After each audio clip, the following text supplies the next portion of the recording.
जय सिया राम। मित्रों, वैदिक ज्योतिष केंद्र में आपका स्वागत है। आज हम बात करने वाले हैं कि यदि जन्मांक चक्र जन्म कुंडली में आपके कोई दोष बैठा हुआ है, किसी प्रकार का दोष हो, सभी प्रकार के दोषों के बारे में चर्चा करूंगा और उनका उपाय भगवान शिव की आराधना से, उपासना से कैसे दोष मुक्त हो जाएंगे आप, उनकी पीड़ा जो उनसे प्राप्त वाले कष्ट हैं, परेशानियां हैं, वो आपको नहीं प्राप्त होंगी। अर्थात उन दोष के नकारात्मक सभी पल, क्षण और समय को आप नष्ट कर सकते हैं। सकारात्मकता आपको प्राप्त हो जाएगी और लाभगत समय में परिवर्तन हो जाएगा। तो चलिए उन्हीं विषयों पर चर्चा करेंगे। मित्रों, यदि आपके जन्म कुंडली में ग्रहण योग बैठा हुआ है, एक प्रकार का दुर्योग है, खराब योग माना जाता है, चाहे वो चंद्र ग्रहण हो चाहे वो सूर्य ग्रहण हो। यदि आपकी कुंडली में विष योग बैठा हुआ है, यानी शनि चंद्रमा एक साथ कुंडली में कहीं विराजमान हो, तो विष योग का निर्माण हो जाता है। यदि आपके कुंडली में जड़त्व दोष बैठा हो, बुध राहु के साथ अगर युति करके बैठा हो कहीं, तो जड़त्व दोष हो जाता है। यदि शनि सूर्य एक साथ अगर बैठे हों तो अंधक नाम का योग हो जाता है। और यदि मंगल शनि एक साथ कहीं बैठे हों तो ये द्वंद्व योग या खपर योग का निर्माण हो जाता है, भयानक दोषों में गिना जाता है।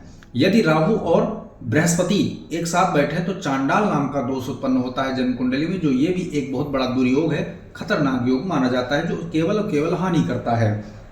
शनि राहु केतु में से कोई एक आपसी युति करके अगर बैठा है तो प्रेत दोष या श्रापित दोष उसको कहा जाता है, जो और ज्यादा खराब योग होता है।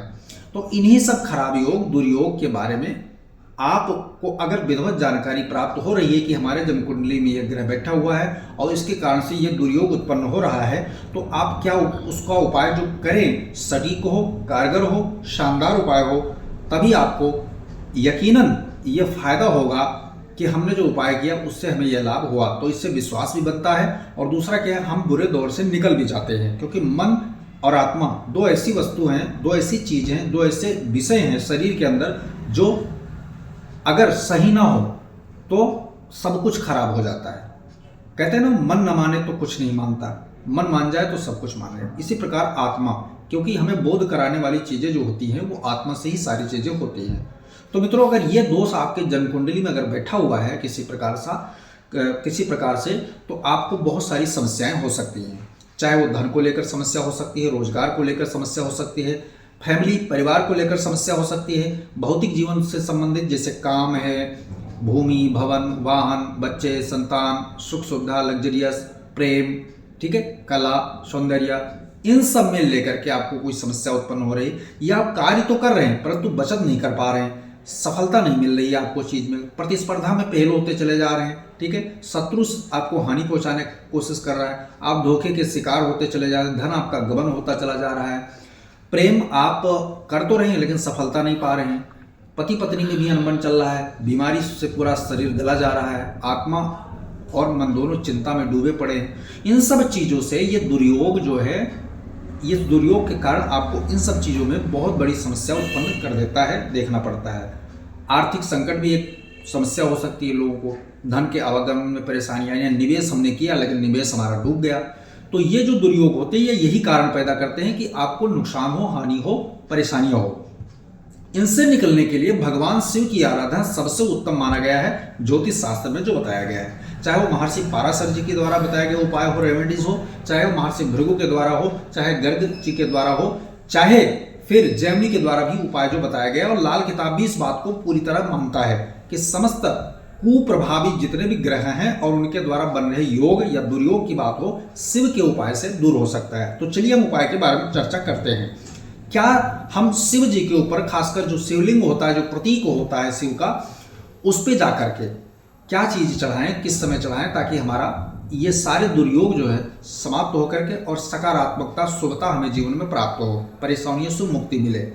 तो सबसे पहले मित्रों ये बात है कि आपको, अगर हम साप्ताहिक दिन की बात करें तो साप्ताहिक दिन में आपको सोमवार, बृहस्पतिवार और शनिवार, ये 3 दिन विशेष होता है जब शिवलिंग की उपासना के लिए सबसे उत्तम माना गया है।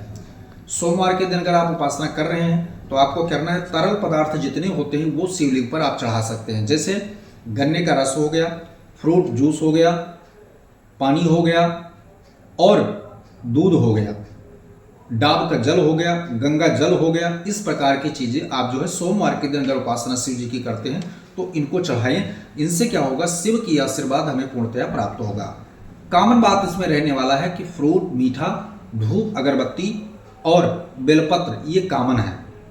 फूल माला, फूल अर्पित करें, ये आपके ऊपर है, लेकिन ये कॉमन चीजें हैं। चाहे आप सोमवार की उपासना करें, कुछ भी उपासना करें शिव जी में, तो ये इतनी चीजें कॉमन होती हैं। बात कर लेते हैं बृहस्पतिवार को। बृहस्पतिवार को अगर आप उपासना कर रहे हैं तो आप क्या करेंगे। बृहस्पतिवार के दिन आपको हल्दी, चंदन, कुमकुम, रोली, शहद या केसर या फिर चने की दाल आदि ले जाकर के भगवान शिव की आराधना अगर करते हैं तो आपको इन दुर्योगों से मुक्ति मिलेगी। बात कर लेते हैं शुक्रवार के दिन। शुक्रवार के दिन कैसी उपासना करनी चाहिए। शुक्रवार के दिन माता पार्वती के साथ जोड़े से उपासना करने के लिए 16 श्रृंगार सहित वस्तु अर्थात भौगिक वस्तु, जितने भौगिक वस्तु हैं, श्रृंगारिक वस्तु हैं और विषयिक वस्तु हैं, उन चीजों को ले जा करके सजा करके बाकायदा पूजन करें और पंचामृत से अभिषेक करें। पंचामृत से अभिषेक करने के बाद वो सारी चीजें वहां पर उनको भेंट करें नारियल के साथ में। और फिर मैंने कहा जो कॉमन वस्तुएं हैं, धूप, दीप, नैवेद्य, फ्रूट, बेलपत्र, इनको वहां पर ले जा करके और शिव जी से क्षमा प्रार्थना करें। आपको ये अगर हफ्ते में कोई एक दिन चयन करते हैं तो कोई भी चयन कर सकते हैं, अर्थात सोमवार, चाहे बृहस्पतिवार या शुक्रवार को चयन कर सकते हैं। और अगर हफ्ते में तीनों दिन आप करना चाहते हैं तो तीनों दिन कर सकते हैं, या फिर साप्ताहिक पूरा भी उपासना आप शिव जी की कर सकते हैं। इससे दुर्योग का शांति होगा। केवल जितने दुर्योग बैठे हैं कुंडली में, चाहे वो ग्रहण दोष हो, चांडाल दोष हो, जड़त दोष हो, विष योग हो, शापित दोष हो, अंगारक दोष हो, इस प्रकार के दोष अगर बैठे हैं, चाहे वो अंधक दोष हो, तो आप उससे मुक्त हो सकते हैं, क्योंकि ये बहुत भयानक दोष माने जाते हैं। जिंदगी को झंड कर देते हैं पूरी तरीके से और जहन्नुम बना देते हैं, नरक के समान आपका जीवन हो जाता है। तो अगर ऐसी कोई समस्या चल रही तो शिव जी की उपासना से आप कर सकते हैं।